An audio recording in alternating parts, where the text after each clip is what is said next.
сайн байцгаана уу? Өнөөдөр та хэдтэйгээ маш гоё business advice-ийн талаар ярилцъя гэж бодлоо. Ер нь болохоор ийм амьдрал амар замраагүй санагдсан. Яг нэг мессеж санагдал тий. Хюма ингээд нэг гоё шинээр эхлэмээр байгаа нэг тийм үед нь штэ. Хаяа нэг ийм хюма амар эмх замраагүй болцсон юм шиг. Нэх гоё ингээд шинжилмээр байгаа. Тийм үед энэ бичлэгийг таад мань үзээрэй. За надад бол иймэрхүү үе айгүйх тохиолддог. Эргээд харахад бол амьдралын айгүй тийм шилжилтийн чухал үед дээр life reset хэрэгтэй байсан тийм үе зөндөө байдаг. Би яг тэр үеүдд бол ер нь энэ бичлэгэн дээр ярих байгаа юмнуудыг өөрөөр хэрэгжүүлж ирсэн. Тэгээ угаасаа хүн айгүй өөрчлөгддөг. 10 жилийн өмнөх би шал өөр тэгээд дараагийн 10 жилийн дараах би шал өөр ах болно өнөөдрийнхоос. Тэгэхээр нэг юм амьдралдаа нэг шинжилэл хийхийг хүсэж байгаа бол тэрийг нэг тийм буруу юм гэж бодох хэрэггүй. Өөрийгөө амар хоцроод байгаа юм шиг нэг буруу чиглэл, буруу замаар яваад байгаа юм шиг бити бодорой. Ер нь амьдралдаа нэг юм reset хийх, шинжилэл хийх цаг нь ирсэн бол тэрийг бол айгүй гоё эргээр хүлээж аваарай гэж хэлмээр байна. Одоо уцтаа ярих юм бол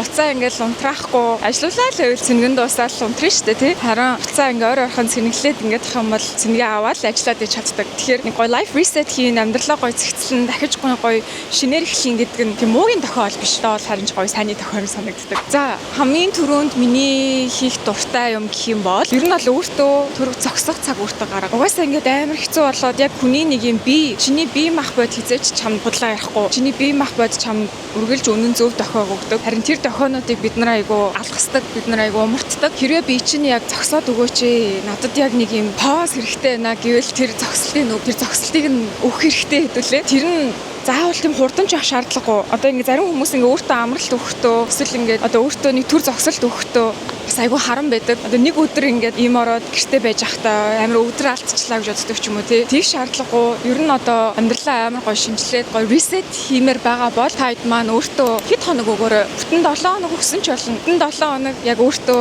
за би зүгээр л амьдралаа төр зогслоо, пауз хийлээ, гоё юм бодно. Гоё бодох цаг гэдэг өөртөө өгч хэрэгтэй. Тэрөө боломжтой бол таад маань гоё аялж болно тий. Энэ юу вэ?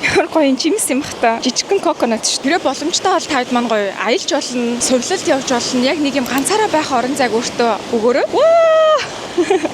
За тэгээд хэрвээ ганцаараа байх боломжгүй байгаа бол санаа зовлтгүй. Заавал аялж маялж шаардлагагүй. Зүгээр өрөөндөө бууг ярина шүү.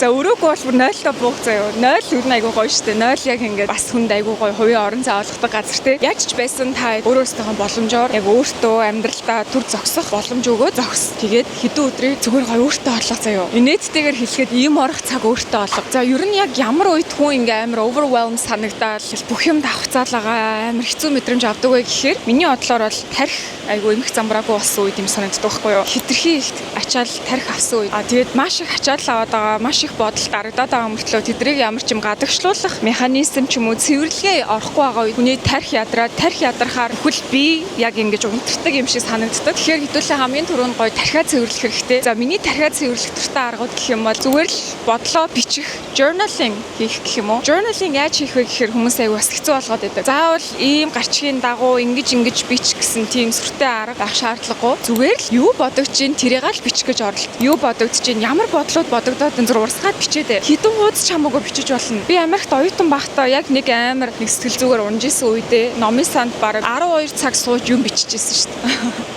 Тийм л их бичих, гадагшлуулах юмтай байсан байгаа байхгүй. Миний хувьд 12 цаг байсан бол таны хувьд хэдэн цаг байхыг би хэлж мэдэхгүй. Зүгээр л бүх бодлоо гадагшлуулаад бичээд бодогдоод байгаа бүх юмаа л бичээд. Тэд чинь ингээ бичээд ингээ урсаад гарчгаар дахиж бодогдохоо олчдаг байхгүй. Тэгээд бичсэн бодол болгон чинь тархинаас чинь тодорхой орон зай гаргаж өгөөд ил олгоод гоё орон зай гаргаад хөнгөлж ийн гэж ойлгож болно.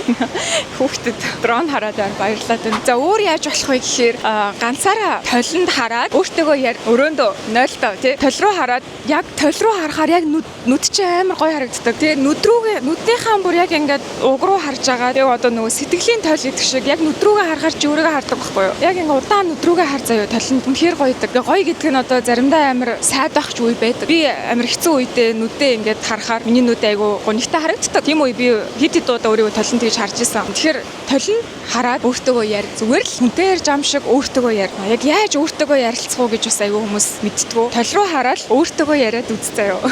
Тэндээ жоохон эйгүү гэхдээ яг хэрэгтэй үед нөгөө хүн чинь толны чинь тусгал таныг сонсох болно. Толь руу хараад уйлж болно. Заримдаа ингээд ярьсаар хагаад уйлмар санагддаггүй байна. Толь руу хараад уйлж болно. Би бас оюутан бахтай айгуу ингэдэг байсан. Толь руу хараад уйлаад уйлж байгаа өөрийгөө харж улам уйлаад тэгээ ингээд өөрийгөө тайвшруулад 0-оос гарахтаа эхлэх гоёлоод гарах үе байна. За тэгээд хэдүүлээ тархиа цэвэрлсэн бол одоо өрөөгөө цэвэрлэн, эргэн тойрноо цэвэрлэн. За яаж цэвэрлэх вэ гэхээр шууд бүтэн гэрээ цэвэрлэн гэж бити өөртөө амар хүн одоо дарамт өгөөрэй. Өөрийнхөө цэвэрлж чадхаа цэвэрлэл. Магадгүй таны хувцсны шүүг байж болно. Магадгүй таны нүрийн будагнууд байж болно тий. Магадгүй таны бичиг хэрэг байж болно. Магадгүй таны өрөө байж болно. Магадгүй таны галтгоо байж болно тий. Би бол одоо жишээ нь гэрээ цэвэрлэхдээ галтгооноос эхлэх дуртай байхгүй. Галтгоо цэвэрлэчихээр бүр ингээд гэр аюугаа хөнгөрөөд ирдэг. Тэгэхээр таны яг тэр нэг цэвэрлэхийг хүсдэг зүйл чинь юу юм те? Тэр жижиг зүйлээс эхлээрээ. Нөгөө нэг эргэн тойрны орчноо цэвэрлэхээр бүх гэрээ ингээд нэг доор яг одоо цэвэрлэх хэрэгтэй юм шиг ийм дарамт тавиад ахаар бас жоохон хэцүү байдаг. Тэгээд та хэд яг юмаа ингээд цэвэрлж явах та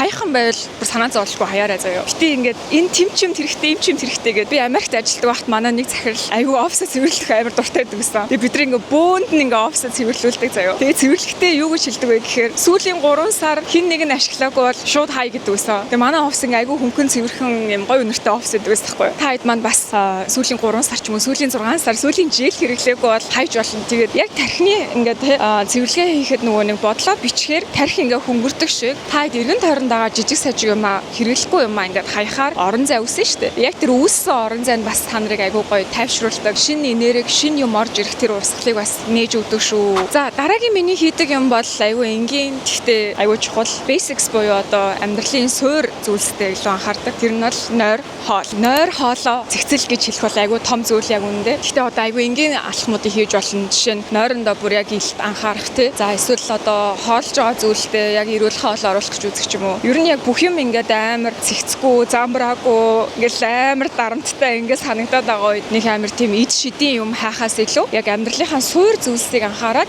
багаар цэгцлээд янзлаад ирэхээр аюу гой өөрчлөлт мэдрэгддэг. Миний хувьд бол одоо жишээ нь амьдралдаа хэд удаа яг юм glow up stage-ийг туулж исэн заяа. Одоо ингээд уналттай байжгаад яг тэрнээсээ ингээд босч ирээд аюу гой болж исэн. Хит тийм үе байдаг байхгүй юу? Них олон бол биш. Одоо баг гарын 5 хуруунд багтах хэмжээний цөөхөн. Тэрний нэг нь болохоор Нью-Йоркт байсан 6 жилийн өмнө юм уу та. Яг тэр үед миний хувьд яаж одоо glow up хийжсэн бэ гэхээр хооллолт надад аюу нөлөөсөн. Хооллолтоо эрүүл болгоод ирсэн чинь миний ингээд нойр сайжраад, үс хумс энтер сайжраад тэрэндээ би өөрөө урамшаад надад аюугаа эргээр нөлөөлжсэн. За тэгээ дараа нь болохоор өөртөө яг ингээд би одоо өөрийгөө rebrand хийж ин гэдэг ч юм уу те. Би өөрийгөө ингээд шинээр бүтээж ин гэдгээ хүлээн зөвшөөрөөд өөрийнхөө одоо далд ухамсарт яг сануулж хэлэх.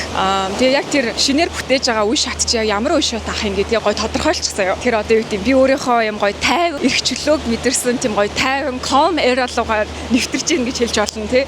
Эсвэл одоо би өөрийнхөө амьдралыг маш гоё эмх цэгцэнд оруулж байгаа үе шат руу ирж ийн гэж болно. Эсвэл би өөрийгөө хайрлаж сурж байгаа өөртөө хайртай нэгэн болж байгаа үе шат руугаа орж ийн гэж хэлж болно. Юу ч хийж болно. Яг таны тэр одоо өөрийгөө цоо шинээр бүтээж байгаа тэр үе шат чинь яг юу юм те. Тэгээ тэр нэрээ та нар нэрлээд өөртөө бүр яг ингээд тодорхой заагаад өгч чи ингэж байгаа те. Би ингэж байгаа гэх. Тэгэхээр бас айгүй гоё байдаг нэг юм шинэ үе шатаа гараа гоё дэлгээд тосоод аавна гэх юм уу. Зүхтаад авахгүй өөрийгөө ингээд дахин бодож эргэлзээд авахгүй шууд за би өөрийгөө шинээр бүтээж би одоо ийм хүн болноо. Би амьдралаа ингэж өөрчлөх гэж байна. Би яг ийм одоо нөгөө нэг эра гэж үг амар одоолоод байгаа штэ. Би яг ийм эрада байна ч гэдэг юм уу те. Дараагийн чухал зүйл нь миний хувьд бол одоо яг хүмүүсийн харилцаа айгүй чухал болж ирнэ. Одоо тархиа цэгцлээд, эргэн тойрноо цэгцлээд нэг өөртөө амар гоё ажиллаад ирсний дараа юу айгүй чухал вэ гэхээр яг тэрийгээ ингээд одоо хатгалж үлдэх бусдаас хамгаалах гэсэн. Тэгэхээр таны эргэн тойронд одоо байдаг хүмүүс чинь танд тухгүй мэдрэмж өгдөг бол тэр хүмүүсээсээ ерөн жоохон зайгаа барьсан дээр тэгээ шууд амьдралаасаа хас чадуулахаас хас чадахгүй байгаа бол бити бас өөрийгөө тэгж амар хүчил жоохон зайгаа барьж болно тий. Та яа тэгвэл та одоо яг эмзэг маш эмзэг үе дээр байгаа хгүй юу? Сэтгэл зүйн хувьд маш эмзэг тийм үед байгаа учраас аль болох түүнийгээ хадгалж одоо хин нэгнэр ингээд дайруулж болохгүй гэсэн атаклуулж болохгүй. Хин тулд та зүгээр л зайгаа барьж уулзахгүй гэж болно тий. Тэгээд хэрвээ үнэхээр уулзаад одоо тань тухгүй мэдрэмж өгч байгаа таны яг энэ гоё цоо шинээр өөрийгөө бүтээж байгаа амьдралаа гоё шинжилж байгаа яг тэрэнд чинь ингээд зөрчилдөд байгаа бол тиймэрхүү харилцаа, тиймэрхүү холбоонуудаас зай барьж л одоо өөрийгөө хамгаалах аягүй хэрэгтэй. Тэгээ яг энэ үе шатны дараа найзууд чинь хамаагүй багассан ч юм уу, яг харилцаанууд чинь хамаагүй багассан бол зүгээр шүү. Зүгээр тэр бол баг гарах хэвээр хүмүүс нь гараад явсан дээр байдаг. Ер нь амьдралаас чинь ингээд гарах хэвээр хүмүүс нь гараад явцсан баг дээр байдаг байхгүй юу? Бүх хүнийг амьдралтаа үлдээх гээл барих гал тийх шаардлагагүй. Өөрөөсөө баг гараа явчих юм бол бүр амар байдаг. Та гарах шаардлагагүй. Тэр өөрөөсөө гараад явж байгаа хүнээс заавал ингээд үлдээчээ миний амьдрал байгаа ч гэдэг ах шаардлагагүй. За сүүлд хэлмээр байгаа юм болохоор sensory activity заяо. Тэр нь юу вэ гэхээр өөрийгөө үргэлжлүүлээд ингээ гоё шинжилгээ авч хадгалахын тулд сэтгэл зүгээ тайван байх айгүй чухал. За тэгээ сэтгэл зүгээ 50 байлгах нэг арга нь болохоор маш гоё юм мэдрхүүд чинь нөлөөлдөг нэг үйл ажиллагаа ер нь амьдралдаа хөвшүүлчих заяа. Миний хувьд бол одоо юу гэдэг байгальд ойр байх мэдрхүүд нөлөөлнө гэхээр үнэрлэх, харах, тэ амтлах яг нэг юм мэдрхүүд чинь нөлөөлдөг тиймэрхүү үйл ажиллагаанууд одоо чинь уцаа оролдоод өрөөндөө байх гэсэн үг биш. Зурагт үзэх гэсэн үг биш. Яг ингээд гоё байгальд нэг салхи мэдэрдэг ч юм уу, өглөө гараад 10 минут алхдаг ч юм уу, эсвэл өдөрт нэг яаж хийж агаад нар мэдрээд алхдаг ч юм уу, уулын гардаг ч юм уу, юу ч хийж болно. Яг нэг мэдрхүүгээ ингээд гоё идэвхжүүлэх тийм нэг өдөр тутмын ч юм уу нэг жижиг тийм үйл ажиллагаатай болоорой. Тэгээ тэрийг амьдралдаа хөвшүүлэхийг оролдоорой. Миний хувьд бол би ингээд устай, модтой ойр байх айгуу дуртай. Тэгээ тэрийг хийхийн тулд тийшээгээ ингээд очиод тайвширдаг. Тэгээ тэр маань одоо миний ингээд сэтгэл зүй гоё мейнтейн те яг миний ингээд сэтгэл зүйн гоё төвшин маш те тэрийг маань ингээд барьж үргэлжлүүлэх. Тэгээ цаашлаад хэцүү байгаа үед ингээд надад өөрийгөө ингээд гоё эдгэх тийм боломжоор хангадаг. Тэгэхээр та хэдийн тэр sensory activity юу байх юм те яг тэр мэдрхүүд чинь нөлөөлдөг нэг тийм зүйлийг амьдралдаа хөвшүүлээрэй. За ингээд энэ хүрээд бичлэгийн өндөрлөө. Тэгээд та хэдтэй дараагийн Big Sister Advice-аараа уулзах хүртлээр түр баяртай. Бүгдэнд нь хайртай шүү.